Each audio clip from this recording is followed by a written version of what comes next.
Trabajadoras, amas de casa, comerciantes, las mujeres contribuyen de manera decisiva a la economía nacional. Pero ¿cómo están experimentando las mujeres las consecuencias de la crisis económica que vive el país?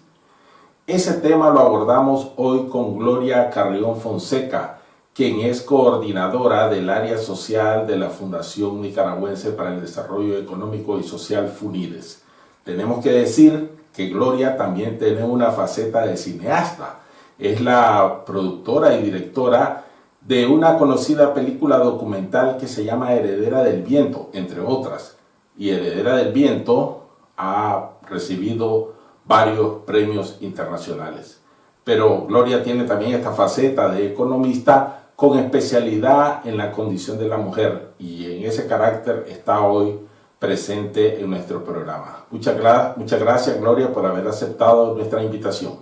Gracias a vos por la invitación.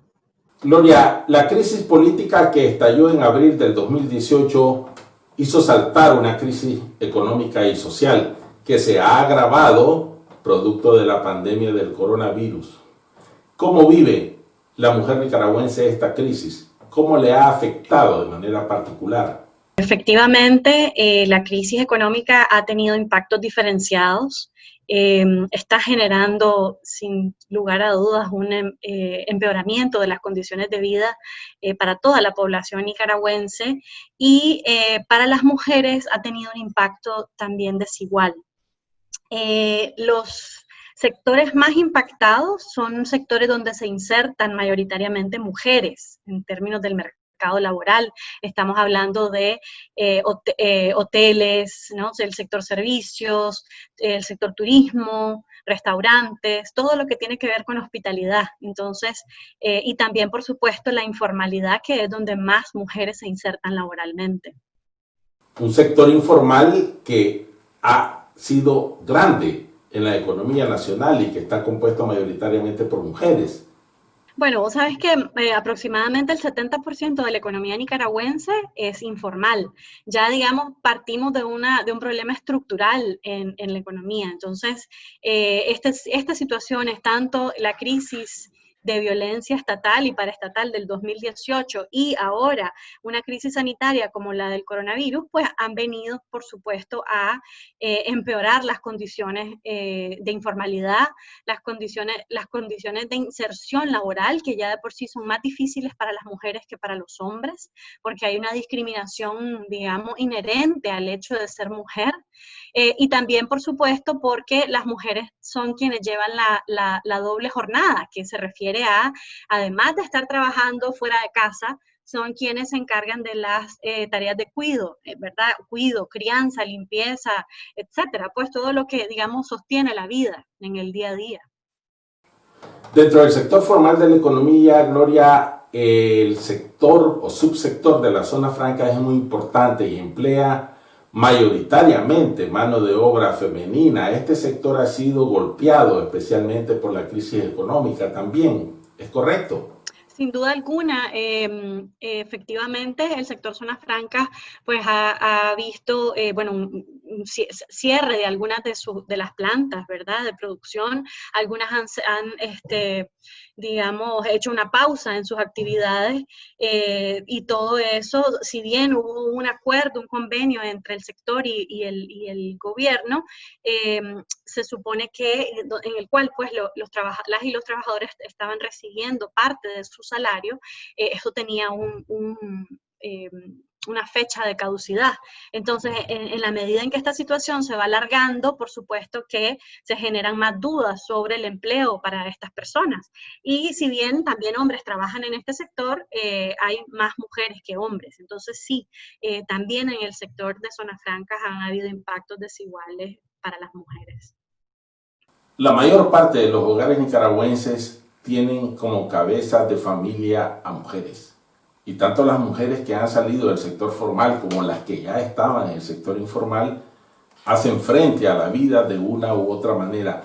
¿Cuáles son las estrategias de sobrevivencia que se han identificado en los estudios o en las investigaciones que ustedes han hecho? Bueno, en el último informe de coyuntura de FUNIDES, nosotros teníamos proyectado de que iban a haber alrededor de 25.000 y 89.000 desempleados en este año únicamente. Por supuesto, estas son cifras que se tienen que actualizar y demás, ¿verdad? Pero efectivamente, este año representa un fuerte golpe al empleo de las y los nicaragüenses. También la tasa de participación global de hombres y mujeres es del 82% en hombres y del 61% en mujeres actualmente. Es decir, si te fijas, hay una enorme brecha, ¿verdad?, entre hombres y mujeres. En esta situación, la informalidad está aumentando, tanto en mujeres como en hombres, pero más en mujeres. Algunas de las estrategias de supervivencia, nosotros hicimos una encuesta el año pasado entre emprendedoras mujeres y lo que encontramos es que muchas de ellas han recurrido a pues el cese de actividades, un cese de actividades temporal. También han tenido que despedir trabajadores. Y muchas de ellas están asumiendo todas las cargas, ¿no? No solo de administración de los negocios, sino también de implementarlos, pues, y de ejecutarlos. Y también están involucrando más a sus familias en el trabajo. Entonces, hemos visto como una privatización, por así decirlo, de los impactos de la crisis, digamos, de la crisis sanitaria, que ahora se ha vuelto una crisis económica también. Sin embargo, también vemos que hay un aumento del emprendedurismo, es decir, por un lado la informalidad y por otro, pues muchas mujeres se están dedicando a crear sus propios negocios, con todas las dificultades que eso significa, ¿verdad? Porque además, como hay una segmentación por género del mercado laboral, entonces muchas mujeres tienden a ubicar sus actividades en los sectores que yo te comentaba, ¿no? La hospitalidad, todo lo que tiene que ver con turismo, servicios, entonces, y esos ahorita son los sectores más golpeados. Sin embargo, creo que vale la pena mencionar de que las mujeres nicaragüenses están haciendo todo lo que pueden para poder sobrevivir, definitivamente. Gloria, estas estrategias de sobrevivencia, por ejemplo, el emprendedurismo, enfrenta dificultades como por ejemplo la política de crédito hacia las mujeres, que se ve deprimida la política de crédito en general por la situación del país, pero las políticas de crédito hacia las mujeres presentan particulares problemas. ¿Qué hay al respecto? Ese es un tema, yo diría que es una deuda histórica, ¿verdad? Tanto del Estado como del sector privado. Hay pocos instrumentos de préstamos y digamos, de productos financieros que podrían beneficiar a las mujeres emprendedoras. Ya ni se diga a las mujeres productoras, ¿no? En el área rural. Ahí, cuando ya entramos a ese tema, es peor la situación. De hecho, muchas mujeres que dependen de la tierra terminan prestando tierra, alquilando o usándola de manera temporal porque no tienen, digamos, control sobre ese bien, ¿no? Y esa es una deuda histórica. Si bien hay leyes, por ejemplo la 717, que se suponía que iba a proponer la creación de un fondo revolvente para la obtención de tierras para mujeres, pues todavía sigue siendo una asignatura pendiente. E igualmente, en el lado digamos, del sector financiero privado, también hay pocas opciones. No significa que no existan, pero hay pocas, ¿no? Ahí a veces las ONG han suplido eso, pero son ejemplos muy puntuales. Gloria, hemos hecho énfasis en la situación urbana, pero ¿qué pasa con la mujer en el campo? ¿Cómo está enfrentando y sobrellevando esta crisis? ¿Hay información? Definitivamente hay un sesgo, ¿verdad? Sobre todo además de las cifras y del seguimiento a las cifras. Tenemos un problema fundamental y muy serio en Nicaragua, y es que no tenemos acceso a cifras actualizadas, a datos, ¿no? Que nos digan cómo está la realidad económica y social del país desde hace años. Entonces, digamos, nosotros hacemos todo lo que podemos, ¿no? En ese sentido. Y yo en este momento no tengo cifras como tal sobre el campo, pero lo que sí te puedo decir es que, digamos, con las desigualdades estructurales que hay entre el campo y la ciudad, pues lo que podemos esperar es de que la situación sea mucho más crítica en el campo, ¿verdad? En cuanto a las mujeres, en cuanto al acceso a salud, en cuanto al acceso a salud sexual y reproductiva, en cuanto a violencia y en cuanto, por supuesto, a oportunidades laborales. Entonces, sí hay, yo creo, podemos decir, pues, de que hay una gran diferencia en base a las desigualdades que existen ya de por sí. En tu opinión, Gloria, ¿qué políticas públicas se necesitarían para paliar la situación económica que viven las mujeres? ¿Y qué esfuerzos también puede desarrollar la empresa privada al respecto? Bueno, hay muchas empresas que en vez de, digamos, prescindir de sus trabajadores y trabajadoras, lo que ha hecho es rotar el personal. Eso es una medida, digamos, yo diría económica y social, ¿verdad? Porque por supuesto que el empleo tiene un impacto directo en el bienestar de la población. Entonces, ese tipo de cosas se están haciendo.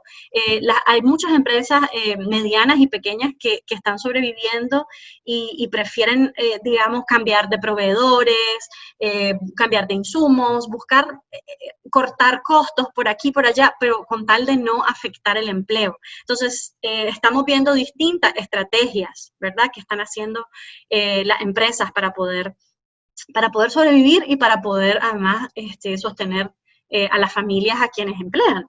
En términos de programas, políticas o intervenciones, digamos, definitivamente hay que hacer frente a la pandemia y en ese sentido, por supuesto que hay que hacer un análisis y pensar, bueno, cuáles son los impactos diferenciados de la pandemia para hombres y mujeres, cómo la afectan de manera distinta. Por ejemplo, hay mucha evidencia a nivel mundial de que cuando surge una pandemia como la del coronavirus, los fondos se destinan a atender esa crisis coyuntural, puntual, que es importante, pero otras áreas se descuidan, por ejemplo, la salud sexual y reproductiva en el caso de las mujeres. Entonces empezás a ver más mortandad infantil o de mujeres, ¿verdad?, embarazadas, o más violencia. Entonces, digamos que es importante ver que cuando hay un tema que surge, hay otros que se descuidan muchas veces. Entonces, es tratar como de ver, bueno, de dónde sacar los recursos para atender esta situación sin quitarle a los programas que ya de por sí atienden a las mujeres, ¿verdad? Eso por un lado. Por otro, es necesario, me parece a mí, escuchar a las mujeres. Entonces, es necesario el involucramiento de movimientos de mujeres, organizaciones de mujeres, que puedan también no solo abonar al análisis de la problemática, sino también a la solución, ¿no?, a gerenciar incluso soluciones. Entonces, ese es otro tema muy importante. Necesitamos también datos desagregados para hombres y mujeres, digamos, tasas de contagio, muerte, es decir, si bien eso no, digamos, es accesible, pero estamos también ante una situación en la cual no contamos con datos oficiales.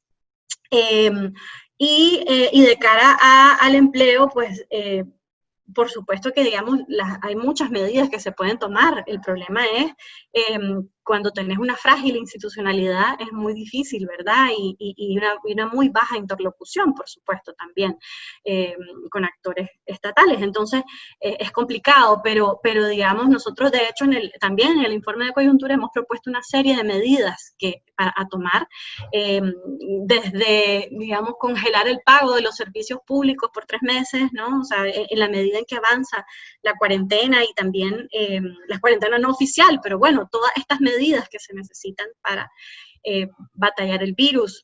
También hay países que han implementado transferencias económicas a grupos más vulnerables, también el congelamiento de pagos de préstamos y cosas así, ¿verdad? Que también, digamos, el sector privado se ha sumado a eso para poder ayudar a paliar, digamos, todo lo que esto significa en términos económicos y sociales. Entonces, hay una serie de medidas, Héctor, que se pueden tomar.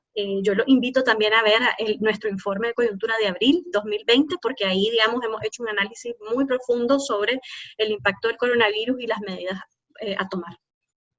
Muchas gracias, Gloria, por tus declaraciones. Muchas gracias a ustedes, amigos, por haber estado con nosotros, y dejamos el link que mencionó Gloria del informe de abril del 2020 del FUNIDES, donde muchos de estos temas se profundizan detenidamente. Gracias de nuevo, Gloria, y nos vemos el próximo viernes.